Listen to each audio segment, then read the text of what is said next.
Namaste, everyone, and welcome to another week of Anchor the Light. Before we start, let's ask for blessing, shall we? To the Divine Supreme God, Divine Father, Mother, to all the spiritual elders, holy masters, to all the saints of all traditions, to all the holy archangels, holy angels, and spiritual helpers. Personally, to my teacher, Master Chokoksui Mahaguji Meiling, we thank you for divine light, divine love. Thank you for your compassionate, purifying light, and soothing, healing energy. We thank you for all the blessings in all areas of our lives, in full faith. And so it is. All right, welcome. And if you haven't seen yet, what we're studying today is from Rumi, the great Persian poet. He said, the, to praise the sun, let me sure I read it right. To praise the sun is to praise your own eyes. You're going to go, what in the world are you talking about? To praise the sun, okay? To praise the sun, that big old light in the sky. Okay. To praise the sun is to praise your own eyes. Now, what does that mean? It depends on the level of development of the one who's reading it. One of the great things about ancient teachings is you have these great teachers, they write something, and it's written in such a way that when people read it, depending on the size of their chakras, the size of their spiritual connection, they'll read it at the level that they can handle. So for ordinary people, when you read that, to praise the sun is to praise your own eyes. Oh, that means I have to be grateful that I have eyes. So without the eyes, you can't see the sun. So on the lowest level of truth, remember we always talk about the different levels of truth, right? First level of truth, let's say Mary lives in Los Angeles. Second level of truth, Mary lives in California. That's also correct. Third level of truth, Mary lives in the United States of America. So all three truths can exist at the same time, depending on your perspective. That's basically the basis behind Albert Einstein's theory of relativity. How you perceive something is it's relative to who you are, where you are, and your level of development. Okay? So the lowest level of understanding or perception of to praise the sun is to praise your own eyes is gratitude. The fact that we can can see the sun, we have to be grateful. We have eyes to see it. So lesson number 1, be grateful. Lesson number 2, which is part of lesson 1, stop complaining. I'm sharing that with you because sometimes we notice ourselves or other people, they complain about everything. It's like, shut up already. People like to complain. Complain about this, complain about the weather, complain about the government, complain about this. Instead of saying, these things happen, but what's good with life? What are the things we can be grateful for?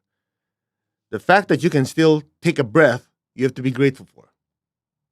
Right? Think of all the people who are in the hospitals with whatever ailment. They'd love to be able to get out of there. So just shut up and stop complaining. I know that sounds hard, shut up, but sometimes when you tell people, could you please stop complaining? It's like they don't get it. It's somewhere you have a broadcasting station in the inner world. Shut up! Stop complaining. You know why? Here's the thing. And then we'll move on to the higher level, okay? But this part I just want to address. Again, it just drives me nuts when people like to quote this and quote that, and yet their life is, let's just say, not realizing that quote they're using is actually going against them. Law of attraction. I like to talk about that because people like to quote it. You go on social media, they quote this, they quote that, which is good, but they just have to see the big picture. Law of attraction says, to a certain extent, you attract what you have in your aura. Your thoughts, your emotions have a certain frequency, so every time you think and feel something, you create thought forms. We talked about that before. So these thought forms are what? These are energy forms that are created when we think, we feel something. So it's a form that, like a cloud in our aura. And what we attract without doing anything, it depends on what's inside. So if you have a bubble and full of positive energy, then that's going to absorb or attract energies that are similar. Okay, 1 second. Somebody saying something doesn't work. All right. 1 second. We have to do this tech stuff too. Give me a second. I had a colleague many years ago, and he would say if she's giving a presentation and her PowerPoint doesn't work or her computer doesn't work, he would just shut it down and says, "Ah, it's your karma not to learn," or something like that. So anyway, I don't do it that way, but if it doesn't work, it doesn't work. Whatever. Okay. So anyway, let's go back to it. So the law of attraction essentially, when it comes to our thoughts and emotions, is whatever is populating our energy field, positive or negative, that will determine the type of frequency or energy that we attract. All right? So when a person likes to complain, that means their thoughts and emotions are focused on something that doesn't work and whatever else they're complaining about. Those thought forms are populating their aura. And they start complaining, and one complaint leads to another, and simultaneously it's attracting negative energy. And that's why things that are supposed to work don't work. And when that doesn't work, they complain some more. And so it just keeps building and compounding until the life is going down the toilet. The Lord Buddha said, everything starts with your mind. You cannot regulate your mind, you're screwed. He didn't say it that way. That's my interpretation. You regulate your mind, you get to control what you create. Remember, it all goes back to the same thing. I am the spiritual self. I'm the computer operator. The mind and the emotions, the mental body and the emotional body are just simply my computers I'm utilizing to produce thoughts and emotions. I create those. And the general public, general population, that's exactly their problem. They don't know who's the creator. So when something doesn't work, complain. So imagine they keep creating data, bad data. And then they wonder, hey, how come things are not working? Hello. you wrote a bunch of bad code and you expect things to work? You can always tell the level of development of a person by how they regulate their mind, their emotions, that manifest through their speech and their action. Now, this is not meant to judge others. I'm going to say something you're not going to like. It's a way for us to judge ourselves. I'm going to say something that goes against every person that says this on the internet. Okay? And this didn't come from me. I learned it from my teacher, at least in my limited interpretation. Be ruthlessly honest with oneself, but be extremely kind to others. Some of you go, wait, I thought you're supposed to love yourself. If you truly love yourself, you stop lying to yourself. Period. Full stop. Done. The reason people are screwed up is because they keep lying to themselves, keep giving themselves excuses instead of saying, hey, you messed up, buddy. Admit it and fix it. No, well, you don't realize. It's because of my karma from 5,000 years ago. Or it's because of somebody psychically attacking me. Or it's because of my genetics, because of society, because of this, because of that. Instead of saying, shut up, own it, fix it. You say it that way, you're not going to be popular. People are going to unfollow you on social media. Because people want to say, oh, I love myself. I love myself so much. Even though I screwed up, it's okay to keep screwing up. It's okay. It's okay. You even get an award for it. That's why people don't grow.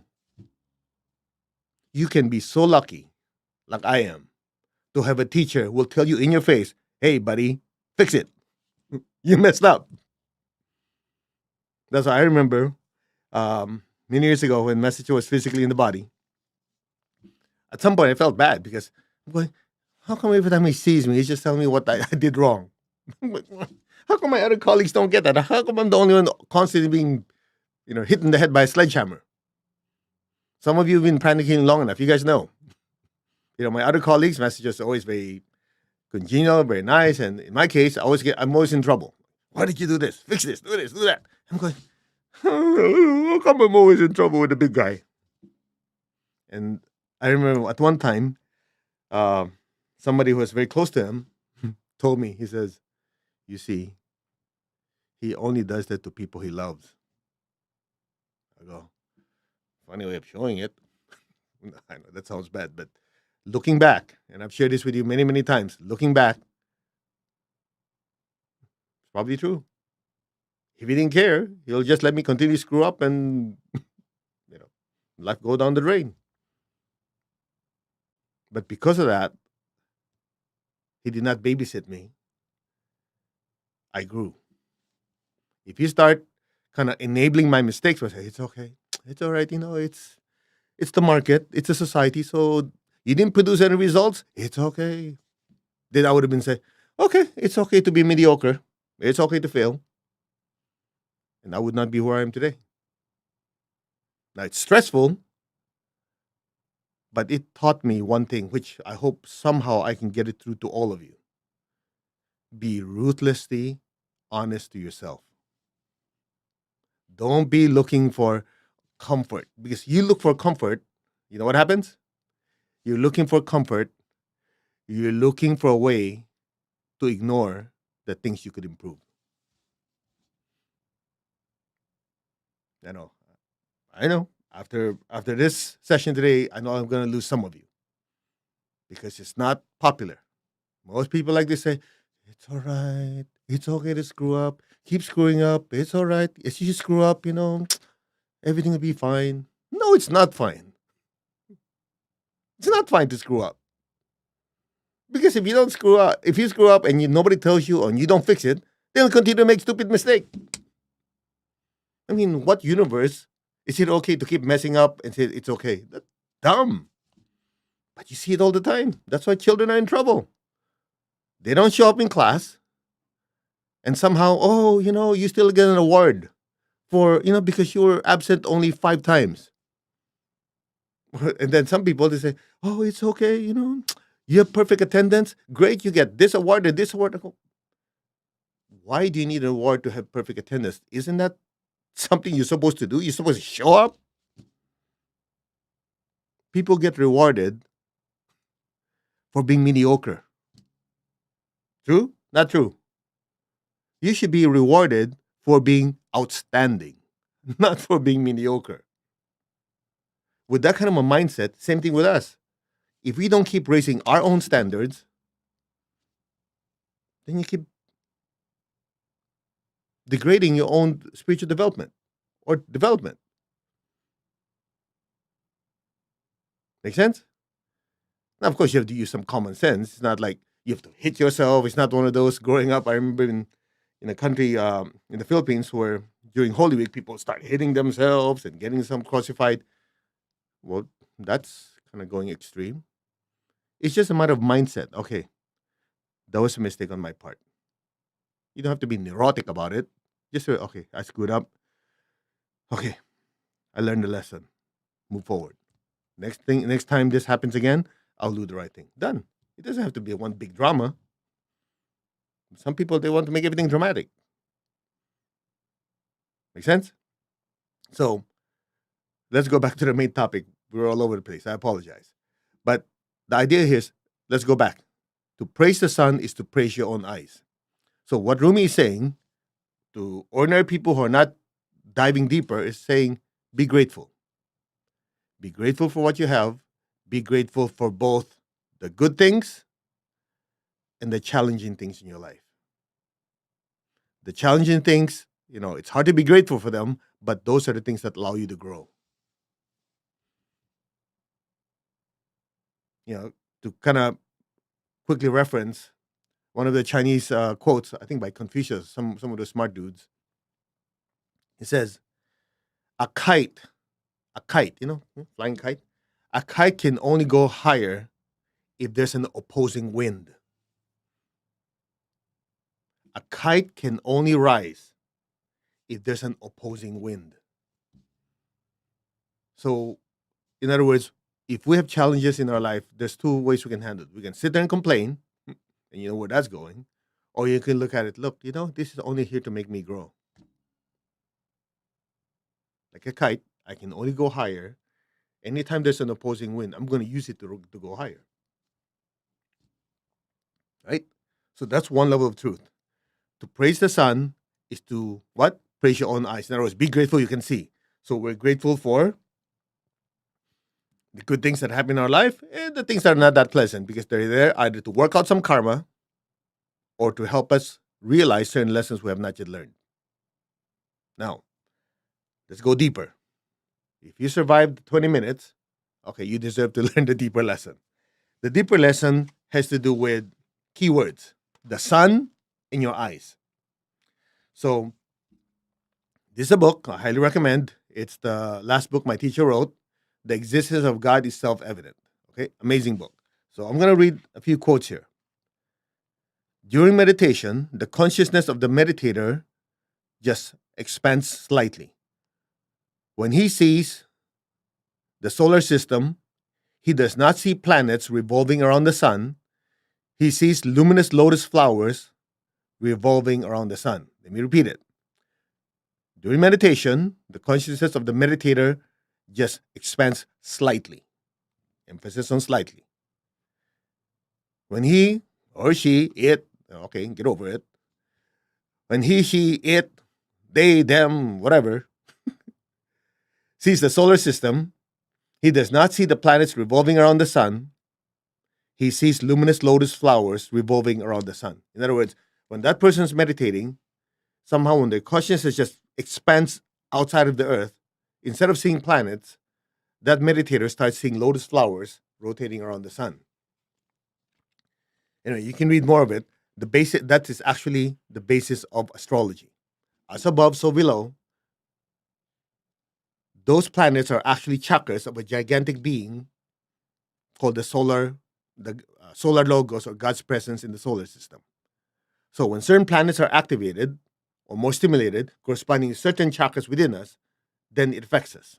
All right? Now, here's a more important part that is related to what Rumi said. There is only one supreme God who is omnipresent. The presence of God in the planet Earth is called the planetary God or planetary logos. The planetary God is called planetary logos since the life of the planet Earth, physical and non-physical, is sustained through the constant use of the word. Logos in Greek term, logos is a Greek term for the word or God. Now, the planetary logos is part of the supreme God and spiritually one with the supreme God. Therefore, there is only one God. Okay, that's nice. Now what? What's it got to do with the sun? Here we go. Keep an open mind. A student, and this is for some of you who have asked, hey, you keep talking about the soul, the spiritual self, God. Buddha never didn't believe in God. Hear this out. A student once asked the Lord Buddha about the supreme God. The Lord Buddha said that the subject is difficult to explain. Then the Lord Gautama Buddha said, imagine, go through this slowly. Okay. By the way, today's sessions can be longer. There's not going to be no evening session because I have some personal things I need to attend to. So we're going to pour a lot of it in this one. So the Lord Gautama Buddha said, imagine an apple, and this apple is part of an apple tree. Okay? Imagine an apple, and this apple is part of an apple tree. The apple tree is part of an apple farm. Get it? Tree. You have an apple, part of a tree, and that tree is part of a farm. And there are many, many apple farms. So, apple, part of a tree. Tree, part of an apple farm. Many, many apple farms. Okay? The student was confused by the answer of the Lord Buddha. Could you imagine? What do you think of God? Imagine an apple. All right. Now, good thing we have teachers that explain it to us. So, Master Cho explained it. The apple symbolizes the solar god or the solar parabrahman.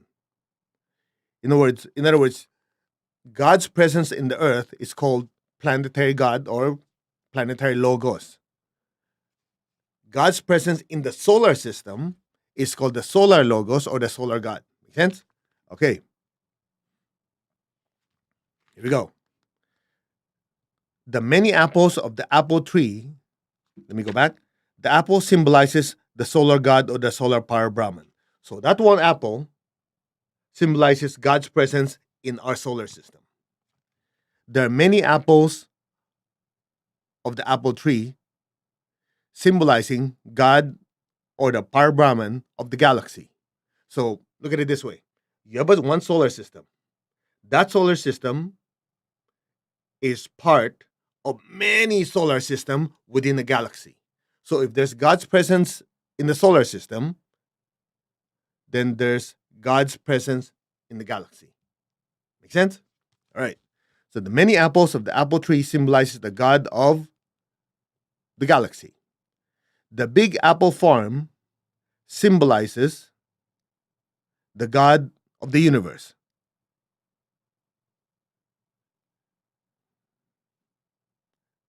The apple farm symbolizes God of the universe. Now, this is the one that blows my mind.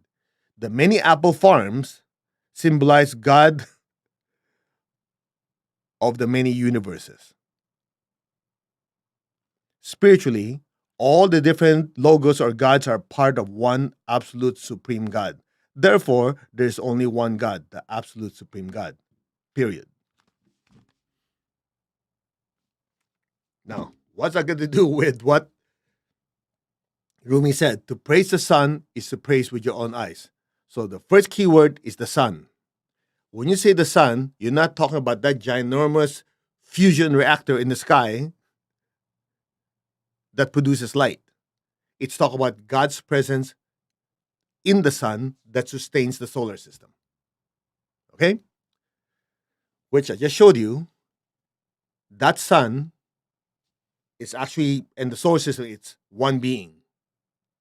That being is part of a bigger being called the Galactian presence of God. And that galactic being is part of a universal being. And there are many universes. Come on, don't you guys watch Marvel and DC? Multiverse? Okay? All those different beings are part of one supreme being called the absolute supreme God. I know your brain's about to explode, and that's good. This gets you out of your comfort zone. So, in other words,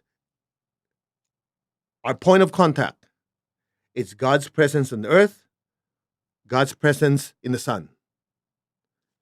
That's our connection to the supreme God. Now, so that takes care of the sun. What's that got to do with your eyes? It's as simple as this.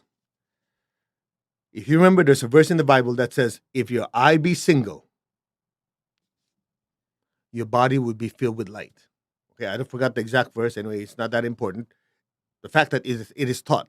Now, if you take it at the literal level, that means if you want to be spiritual, you need to only have one eye. You better pluck your other eye out. That's what it means if you take it literally.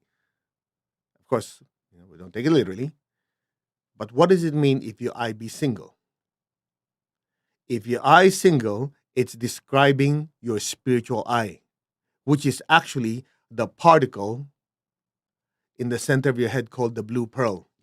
It's in your pineal gland. That is your spiritual eye. And it's interesting, you talk to scientists, they say, your pineal gland is like a leftover, it's like an eye. It's actually like an eye. Left, I don't know, some evolutionary, whatever, you guys read it. Anyway, the important part is the pineal gland is the contact point to your higher soul. And some of you who took the Achieving Oneness with a Higher Soul class with me this past weekend, or I've talked about it before. If you don't know about it, try to get a hold of the book. This one, Achieving Oneness with a Higher Soul. And there's also this book, Omari Padme Hum. And if this is the crown center, your head is here. That's your pineal gland, inside your pineal gland. Now you go, okay, what's it got to do with the eye? It's very simple. Some of you might have noticed, again, I apologize, this is going to be a longer session because I really want to pack everything in, okay? Listen carefully. You might have noticed you meet someone for the first time, at least in the material world. You look through their eyes, emphasis on through. You look through their eyes, and there's a recognition. Ever had that experience before? You're looking at them, you just kind of glance at them, eye contact, and somehow your attention is drawn through their eyes. I emphasize the word through because the eyes are the windows of the soul, are the eyes, and the eyes are windows through the soul or to the soul. I'm sorry. Your eyes are the windows, windows to the soul and of the soul. What does that mean? It means these are just simply the opening and closing. What's important is who's behind the window. So when you look through someone's eyes, you get to see who's behind the window. Make sense? So the eyes are the windows of the soul. That's how the soul looks out into the world, physical, emotional, mental, and spiritual world. And it's also the way you access the one behind the window. In other words, when you look through someone's eyes, not other eyes, you get to see who they really are. The spiritual self occupying the body, the emotions, and thoughts. Make sense? There lies the secret. Because when you look through someone's eyes, your eyes, physical eyes, are connected to your pineal gland. Inside the pineal gland is the gateway to your higher self, your spiritual self.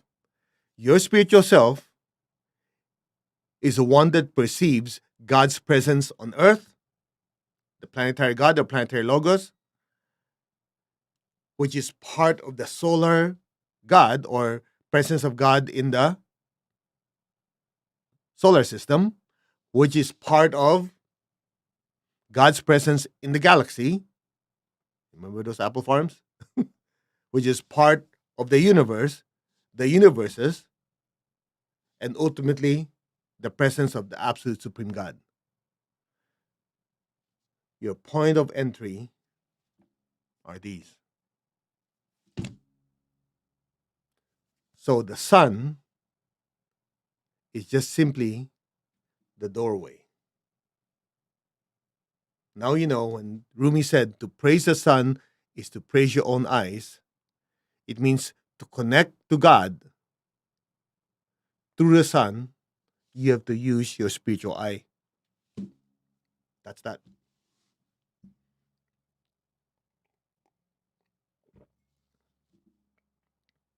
Now you understand why a lot of times when we're doing the meditation twin hearts or great invocation, you've heard me say, I'm not the body, I'm not the emotion, not the thoughts, I'm the soul. I'm connected and one to my higher soul. I'm connected and one to the divine self within me. I'm a child of God. I'm one with God. I'm one with all. And then you go, what? I'm one with God's presence on earth. I'm one with God's presence in the solar system. I'm one with God's presence in the galaxy, the universe, and the universes. So therefore, we are one with the one supreme God. That's it. If people were only to understand this truth, people will stop killing each other in the name of God.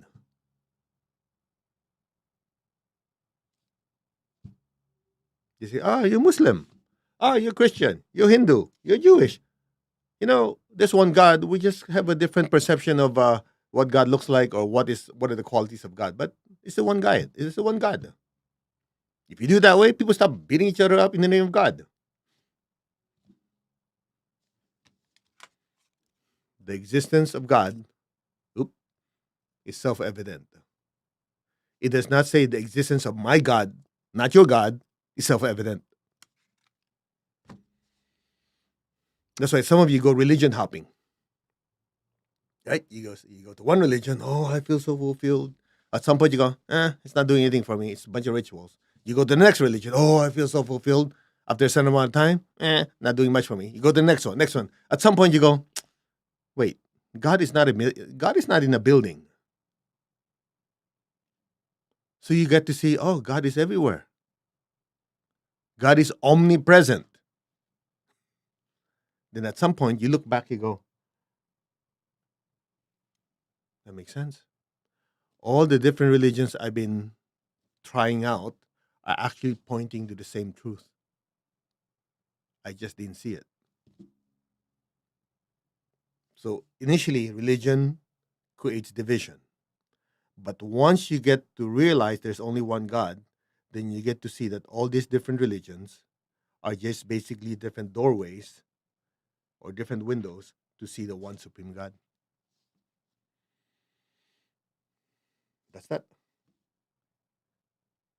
The problem is people make God in their own image. Instead of saying God made man in my image, it became man made God in our image. That's what the problem is. That's why I remember, and I'll finish it off with this, and we'll do our meditation.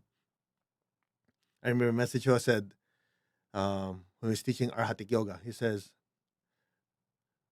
when a Christian comes to Arhatic Yoga, they go away a better Christian.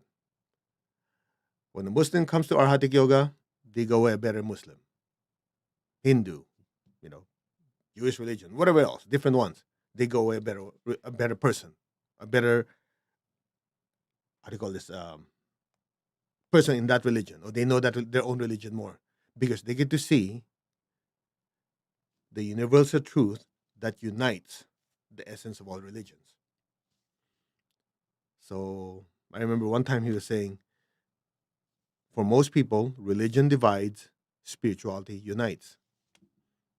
Because when you strip away your perception of what a religion or God is, which are basically thought forms or perceptions, when you strip it all away, what's left is the spiritual being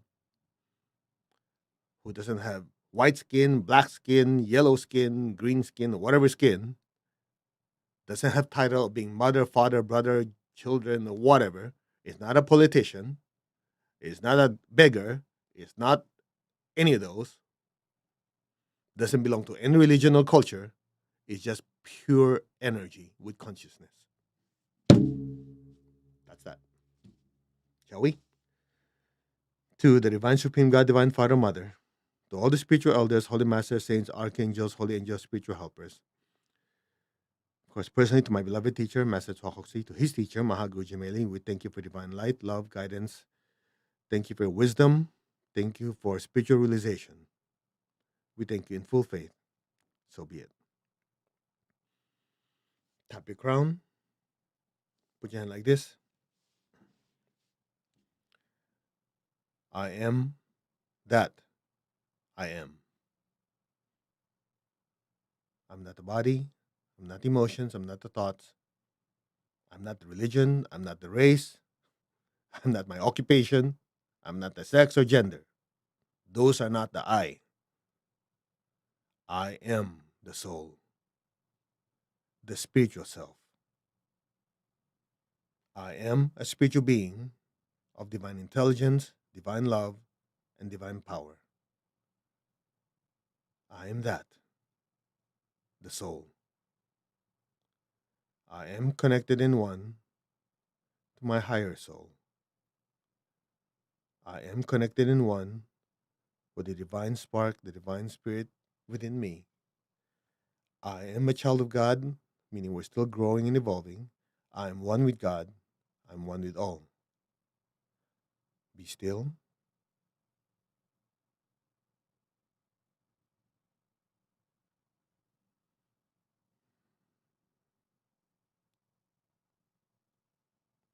Allow your awareness to just drift above your crown.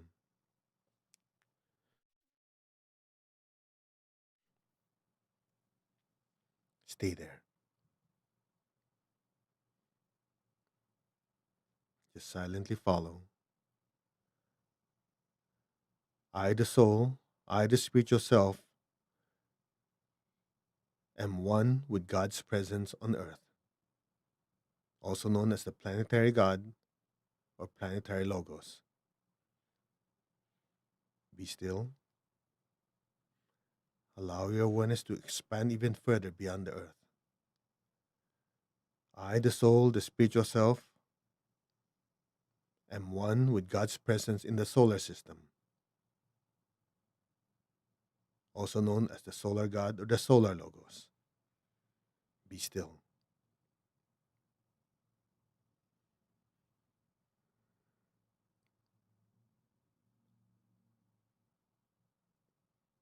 Allow your consciousness and awareness to expand beyond the solar system. I, the soul, the spiritual self, am one with God's presence in the galaxy, or the Galaxian God,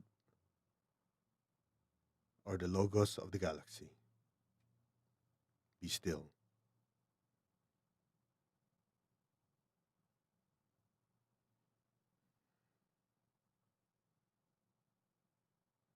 I, the spiritual self,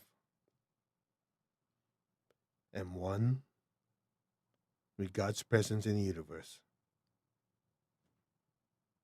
or the universal Logos, the universal God.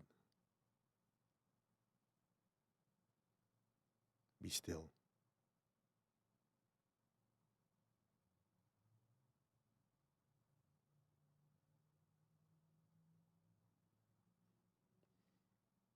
I, the spiritual self, am one with the God of all the universes. I, the spiritual self, am one with the absolute supreme God. I am that. That am I. Be still.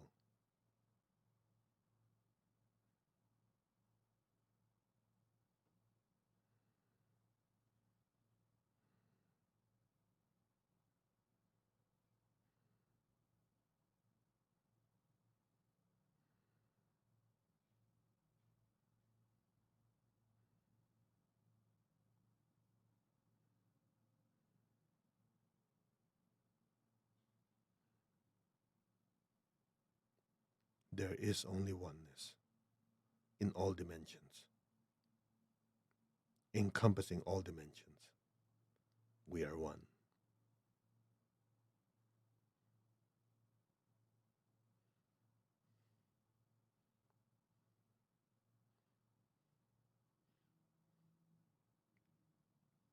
Just listen.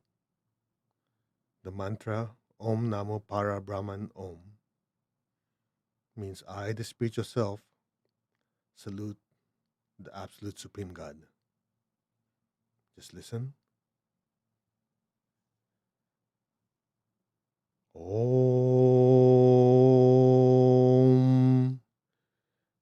Namo Para Brahman Om.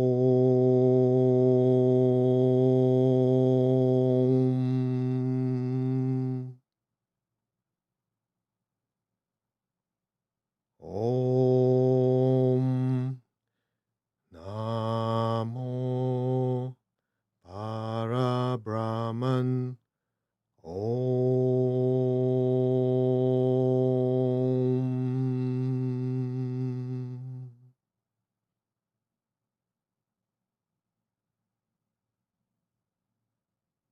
Om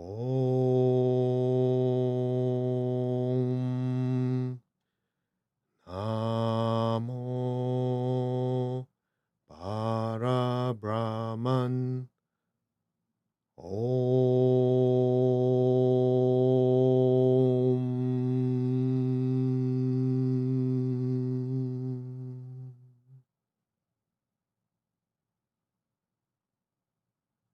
Be still. Be aware of the inner stillness and your state of oneness. And just simply let go and let things happen. Now.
gently, very, very slowly, very gently and slowly come back to your physical form, your physical body. Gently move your fingers and your toes. Very gently and slowly come back. Raise your hands in blessing. We'll release the excess energy as well as use this energy to bless our family, our loved ones, our planet, people who need it. So visualize the earth in front of you. Visualize your family, the people you love. Bless them with beautiful golden light. May all of them be blessed with good health, with happiness, with abundance and prosperity, and spiritual oneness. So be it. Bless your job, your career with success, with progress, and prosperity. Bless other people who you know who are in need with a better life. Include the people in Ukraine, in Russia, all the areas in the world where people are suffering. May they be divinely blessed. May they be comforted. May they be healed. May they be divinely protected. So be it. Blessings be to all. So be it. Now, be aware of your feet, the base of your spine. Project the golden light downwards to bless Mother Earth as well as to ground ourselves, okay? Visualize the golden light going deep into the earth and repeat after me. Let our beloved Mother Earth be blessed with divine light, divine love, and divine power. Let our beloved Mother Earth be healed, regenerated, and revitalized. Blessings be to all. So be it, so be it, and so it is. Om, Amen, Amin, Tatastu, and so it is. We give thanks to the Divine Supreme God, Divine Father, Mother. We thank you to all the spiritual elders, holy masters, saints, archangels, holy angels, and spiritual helpers. Personally, to my beloved and respected teacher, Master Chokoksi, to his teacher, Mahaguruji Mailing, thank you for all the blessings, the wisdom, the guidance, the help, the empowerment to be a better person, to be a better soul, to be of service to others. We thank you in full faith, and so it is. All right. So it was an extended session, and I hope you learned a lot. We cover a lot of material. I would highly recommend you rewatch this. We leave it up there on Facebook, Instagram, what else? YouTube, panicking.com, mastercode.org. So you can watch it anytime. And just a quick announcement: the most powerful full moon of the year is coming up, which is May 15, and we have a 7-day preparation to make sure to scrub your chakras, disintegrate a lot of negative thoughts, negative emotions, so you be prepared for it. Now, for some of you going, well, what do I need to prepare for it? Let's just make it super simple. Whether you like it or not, we have thoughts and emotions, we have seeds in our aura and our chakras. So anytime you have massive amounts of information, energy, spiritual energy, material energy, kundalini energy, whatever energy that goes into our system, the chakras expand. When it expands, whatever is in there gets magnified. Fertilizer. That's why some of you notice, you'd be perfectly fine and so on and so on. You do your meditation, you feel peaceful and loving, but you start noticing, hey, how come I'm becoming more impatient? How come certain tendencies that were not there or just now and then happened many years ago, some come to the surface? Make sense? It's called the principle of displacement and the principle of magnification. So ordinary people don't know this. That's why now and then life explodes. A great energy pours into the earth during full moon or whatever occasion, things that go crazy. Now, in our case, since this were taught to us by the great teachers, we prepare for it. So during full moon and other events when there's lots of energy pouring to the earth, what do? First thing we do, we purify. And then what do? We study the good qualities that we need to have, so those are amplified or magnified. Make sense? You try to extract stuff you don't want and you put stuff that you want, so when the energy pours in, only the good qualities are magnified or fertilized. Doesn't take a genius to figure it out, but most people are not aware of this concept, so they suffer needlessly. Make sense? So if you have an opportunity, just go mastercode.org, or some of you have received the email. You're welcome to join us for the 7 days if you want to. It's basically, about an hour and a half of lecture and purification meditation. and one healing in the morning, one healing in the evening. You can join all of them you like, or just a lecture, or just a healing. You decide. But we've done this. This is the third year now, and usually joined by several thousand people, and it's just building up. Because the more of us that do this, the more we're making a difference. Okay. So again, there's no evening session. There's no second session today, but I think you have enough to chew on for a while. So thank you very much for allowing me to serve you. Namaste, everyone. You all take care, and we will see you on Wednesday. Namaste. Take good care.